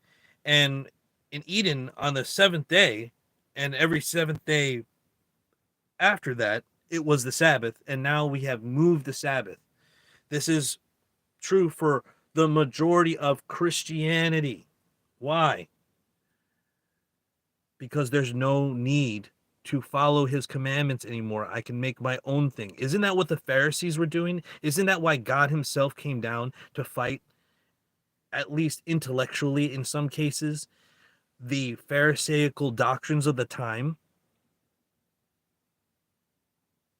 If that's true, then why are we then doing the same things they did and then passing it off as this is what Jesus told us to do? Jesus told us to keep the commandments. Jesus said, haven't you read? Don't you know it is written in the book of my Father? Don't you know it is written? Isn't it written? And very few times he said, isn't it said, or you may have heard. And there's a reason to discern the difference between those two. And that's something for another day. But Jesus is constantly, Yahshua is constantly appealing to the scriptures of his forebears, the law and the prophets. Do not be mistaken. I am not here to abolish the law and the prophets. I am here to fulfill it. Abolish means to end, do away with, abrogate in any way, change, alter. So none of those things can mean fulfill. Fulfill cannot mean alter, change, do away with, end, destroy, abrogate in any way. And yet that's what the majority of Christianity believes. And when you believe that, oh, well, I can, Jesus came here to change the law, so then which laws can you not have to follow anymore? Do I have to follow the ones that say that the male is the authority in a marriage, and that the man has the authority of divorce, and that a man is supposed to provide for his wife food, shelter, and marital, that is conjugal or sexual rights to his wife? Is it when do we stop? Oh, when does it say? Oh, it's only the Ten Commandments. Oh, well in Leviticus it says not to have incestual sex. Is that okay now because we only follow the Ten Commandments? I Why would it be okay? It says not to enslave people, as I said before. It says a whole bunch of things. It says not to commit usury and all these other things. Why is it okay now? I'll tell you. Because once you think that you can act with impunity, once you believe in impunity, you will act with impunity. Once you think I don't have, it doesn't matter what I do, you do whatever the fuck you want. And I think that there's a lot of appeal to the early church fathers that is done in bad faith, pun intended, in that they'll take Ignatius, Polycarp, Irenaeus, um, and those of their ilk, the direct descendant of the apostolic fathers, the actual apostles, and they'll try to twist their writings and try to present it in such a way that, oh, see, they believed in this. They believed in this. It's like me, it's like someone from the Revolutionary War, right? All right. Because they do guerrilla fighting. They did guerrilla fighting. Because they did guerrilla fighting and we do guerrilla fighting today, they believe exactly as Navy SEALs do when they fire their M60s, a belt-fed automatic weapon that must be shot from a bipod or from a prone position. They know all. They just believe and know all that, right? No, that makes no sense. That's an anachronistic assertion or assumption based on faulty logic. Just because they may have built the framework for XYZ does not believe they believed XYZ. Oh, well, if they were presented with what I heard today, then obviously they would change their mind. They would change their mind. The people who were the closest to Jesus Christ after the apostles and knew the scriptures backward and forward, um, they're presented with something new. I get it. That's, of course, of course, that makes no sense. In fact, I've been actually battling with this idea of monarchian modalism versus Trinitarianism, where it seems that all the scholars are pointing to the early church fathers, as Ignatius, Polycarp, Irenaeus, being monarchian modalists. But it seems as though that all of the modern scholars are trying to make them be Trinitarians because they set the groundwork for Trinitarianism, but they didn't believe in three different persons. They believed that the Father, okay, is Jesus the Son. The one Almighty God, the Father, is the Son who came into the flesh through the Holy Spirit, right? And he is also the Holy Spirit, one God, one. While Trinitarians will say that there's three persons. And I used to be attacked by that as a Trinitarian. Oh, so he has three personalities. And I say, no, that doesn't make any sense, but it kind of does. A person is a personality. A person has their own personality. A person is its personality. So there's three different personalities in one, as opposed to God coming into the flesh, experiencing life as man. That's why he prays to God, because he is a man who needs God. Okay, not because there's a different person, but rather he is a fully human being who needs to pray and obey his Father. What also, which calls for prayer, and it just seems as though we've missed a whole bunch of that because we now have a doctrine that is later than the early church fathers, whether it be the end of the 3rd century or the beginning to late 4th century, somewhere in between there. Um, we don't see any Trinitarians. We only see what is called semi-Arians, very, very few, and then the overwhelming majority, according to J.N.D. Kelly and Jaroslav. I'm trying to think of the Jesuit scholar who also they all basically say that all the early church fathers were monarchian modalists. They believed God as a singular monad with the Son and the Holy Spirit being different modes of self-revelation, which is an interesting way of saying God expressing himself through different modes. And that seems to make a whole bunch more sense to me. That's what I've been struggling with lately. Um, but I don't think that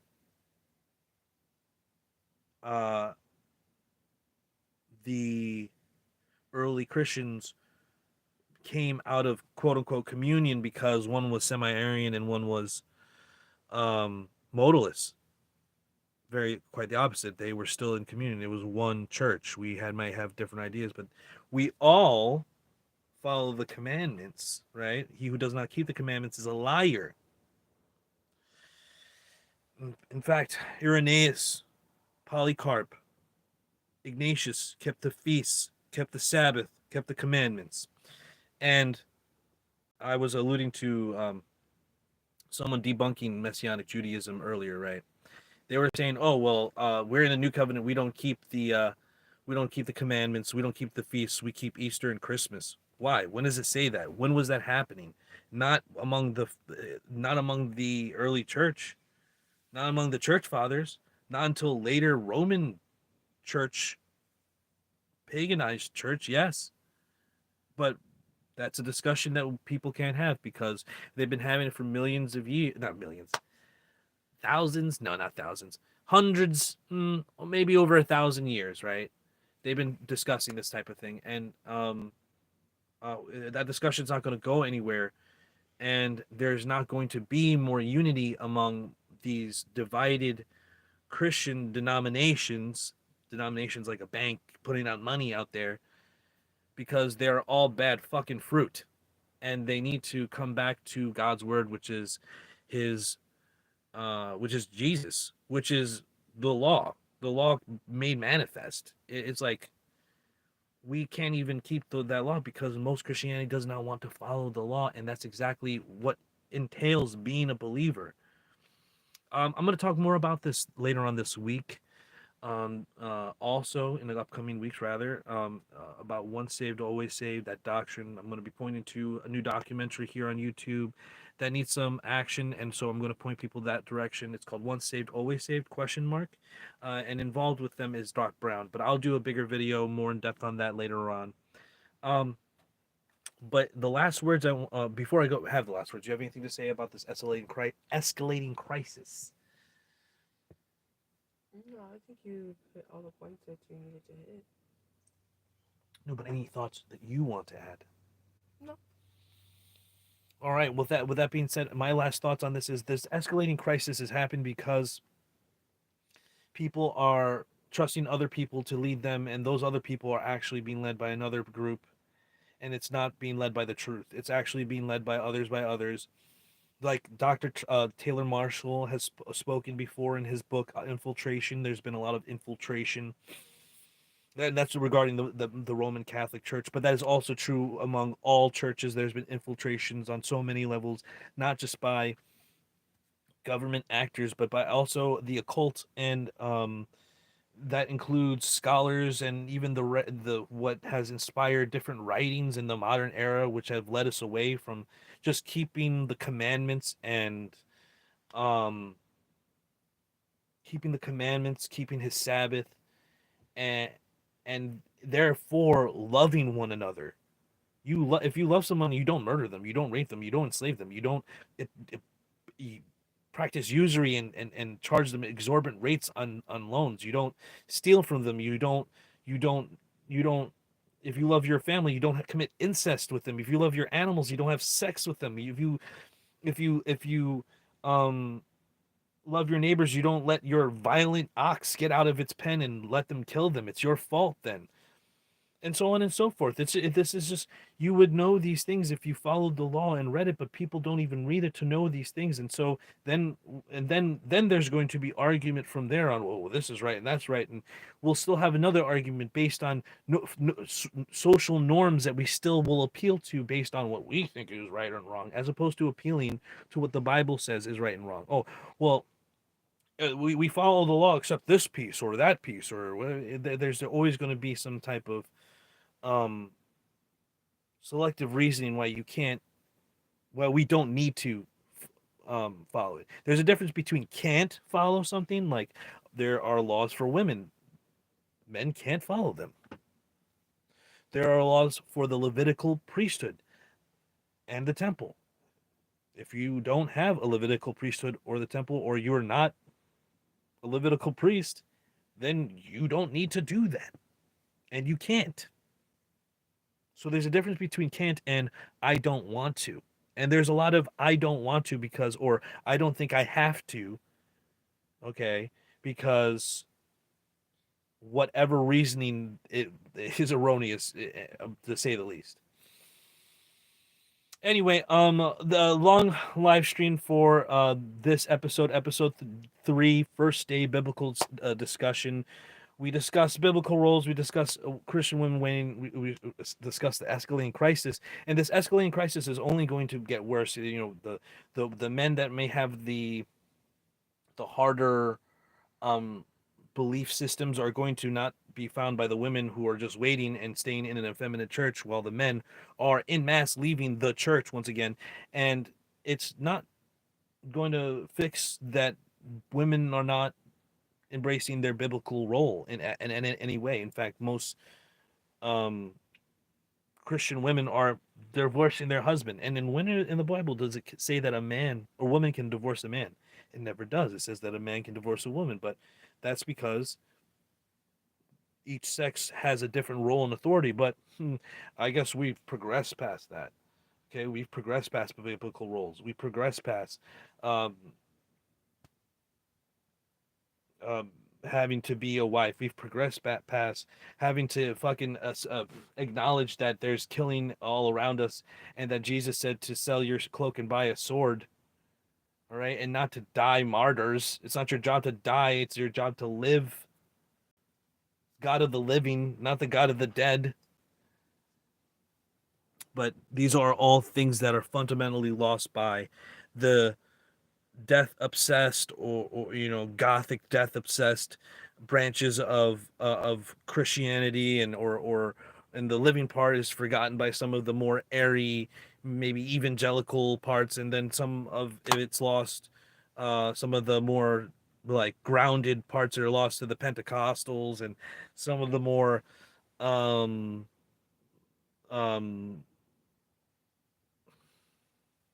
Hebrew elements are rejected by the Baptists, and so on and so forth. Like everyone's rejecting something, and we can't communicate in a combined culture because we're not appealing to a combined culture. We're all appealing to our all own worldly cultures instead of like a spiritual one in the Bible that has an example that is supposed to be here on earth in the physical. It's supposed to be a city on a hill, light to the world. Yeah, that's happening. There's Christian cities where Christians are living, and they're all living in a Christian way. I can't think of one, especially not a city, especially not a city. Maybe a town somewhere, and it's still not. It's going to have one of those dispensational covenant theology, once saved, always saved. One of those, and all of those, which is the majority of Christianity, does not require you to follow the commandments or know them. But Paul says, I would not know what coveting was if not for the law. I would not know, it says, not to covet if it did not say, do not covet. The law is what helps us identify sin. Sin is breaking the law. And yet, the law is done away with. Oh, so then we don't, what's sin? What do we need to, if sin's done away with, then we don't need salvation. There's no sin. What do we need to be saved from? What's sin? Sin's done away with. You still have your original sin. Sin's done away with, but now you have original sin. What are you talking about? What are we talking about? The original sin? Well, Adam passed on sin to all the people after him. Oh, so then the Virgin Mary had sin? And Jesus descended from Adam. He has sin? Original sin, where does it say that you can transfer guilt from one person to another? That's the difference between substitutionary, penal substitutionary doctrine. There's a difference there. But you can't just say, okay, well, because your father murdered someone, now I'm going to have to execute you for murder. That doesn't make sense. That's not just. God is a God of justice. But do we have these conversations? No, we don't have these conversations. We're just talking about John 3:16. And so God gave his only son for the world. And it's like, yeah, that's true. But what about the rest of the and Jesus died on a cross, and he nailed the law to the cross. Yes, they literally nailed the law, the word, Jesus Christ, Yeshua HaMashiach, to the cross. And you should turn the other cheek. Yeah, turn the other cheek to a slap, not a stab, grape, murder, enslaving. God's a God of justice. If you do not step in, it's put on you as well. Ezekiel 3, lead a man away from sin. If you don't, then it'll be just so much on you. But if you lead them away, then good, and it'll be a credit to you. But if they don't, it'll just be on them. It won't be on you. Ezekiel 3. But does that matter? We don't even seem to. It's like, oh, mind your own business is the culture. It's not, hey, what are you doing? Stop that. A woman can drive a car at a man 3 times and get out to beat him, and no one will do anything until he tries to hit her back. That's what the fucking culture that we live in. And so why would we believe that the church or anything else is any different way? It's not. It's doing the same thing, and no one is acknowledging it. No one's acknowledging it, and that's just the a few parts of the escalating crisis. A few parts. Churches are going bankrupt. Churches are falling apart. The country's falling apart. All these companies are calling bankruptcy. They're closing their stores. Rite Aid, Tijuana Flats closing 40 stores. Um, the news saying, "Oh, St. Louis, Missouri is in a death loop, and we're trying Chicago not to go and San Francisco not to go in a death loop." It's in a death loop.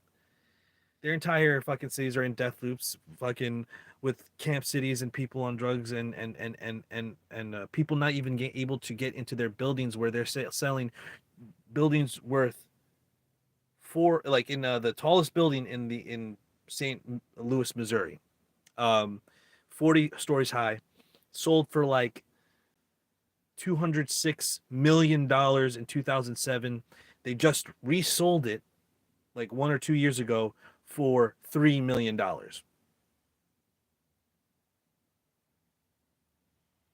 because no one can go in there and do business because that area has been absolutely um, inundated with the homeless and the addicts, and now they're constantly having raids and fire by firemen and the police department, depending on what's going on, because of people burning stuff in there and fires breaking out and all these defunct businesses and empty business fronts. And that's happening not just there, but it's happening all over America. It's happening over everywhere, and no one fucking cares. And they think that they have control of their community. You think that the local government has control of the community. You think the police have control over everything. It is going to be a time where people will realize that they're going to have to be within walled towns very soon. And no one is seeing it until it's going to be like a death wish. Please don't let it be death wish one, two, or three. Let it be that you go with a community and start building a into communities that are just, that's where you're going to have, that's where you school your children, that's where you're going to live. That doesn't mean that's where you have to work. You can grow your own food, you can do a lot of things, but this world is, they want to take your kids, they want to tell your kids what to think, they want to, this crisis is only going to escalate with the next generation. All those things, all that oppression is going to come to your doorstep. And if your neighbor doesn't know you and no one around you is going to be the type of person to say, "Hey, what's going on there?" Okay, which we've talked about already, people are not doing, then it will like let let what happened on January to the January Sixers be a lesson. They're family men being flashbanged and raided by groups of people at your home. That's all it takes. You to rub the government the wrong way for what you believe or what you did. Nonviolent, doesn't matter. You know what I mean? How you live your life within God's law, how you educate your children. There's going to be a time where the people around you are going to be way more important than the people who think that they can enforce their law on you is. I'm not saying break the law. I'm saying community is not only super important to the continued success of Christianity and its survival. It's literally commanded to have a community, an ecclesia, a kahal, of people who hold each other accountable, not just a building called a church, but rather a community that comes together as an extended family and cooperates in day-to-day living. It's not just coming together one type of day a week. It's coming together on the Sabbath. It's coming together for agape meals. It's coming together um, to matchmake. It's coming together to help the people who are in trouble and to help the destitute and to help the widow and to go on and on and on. You know what I mean? But those things don't happen, and they've happened in less and less. Rather, they don't happen very often. They're happening less and less as we go more into the modern era because such things are not appealed to anymore. No one cares. No one honors it. There's no duty. There's no adherence to the word and or tradition. So I say, well, I don't need the tradition anymore. I don't need man's tradition. I just need what God wants us to do, and let's live under that. And we can make our own community and dictate our own things. And each little tribe can do their own thing. And as they're within the law of God and don't fucking, go away from that, we can all be in a network of believers. Okay, don't worry. We're moving toward a new feudalism, and if you're not ready and caught up, you'll be behind as a serf. It's time to make those investments now and cut ties with the fancy pants and ridiculousness of Babylon and find a place where people can live together and make a go at it. Okay. This is the new pioneer to the west. This is the new Exodus. This is the new get the fuck away out of Babylon.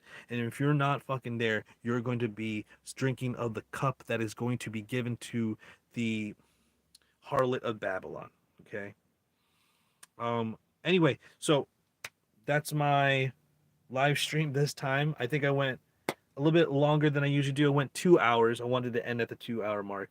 It's hot as balls in here. I have the air conditioning off because it's loud and it would fuck up the sound. Thank you for watching. I had a couple people come in and out of here liking the video. I really appreciate it. What's here down here? Start a poll. I could start polls on this mother fudge. That's sick. What's this? What's that? Oh, dang. Are you seeing this light that I just turned on? Man, you could really see the sweat. Turn off the light for now. Wow, that's cool. Anyway, I think that's it. Wrapping it up. Thank you guys for watching. Thank you for a couple of people kept coming in and out. I appreciate it. Just leave a comment whenever you want. Ask questions. I'm here. This is a real video. I'm real. Please believe me. Stay up, stay locked and loaded, stay ready, stay vigilant. Shalom, shalom, peace in.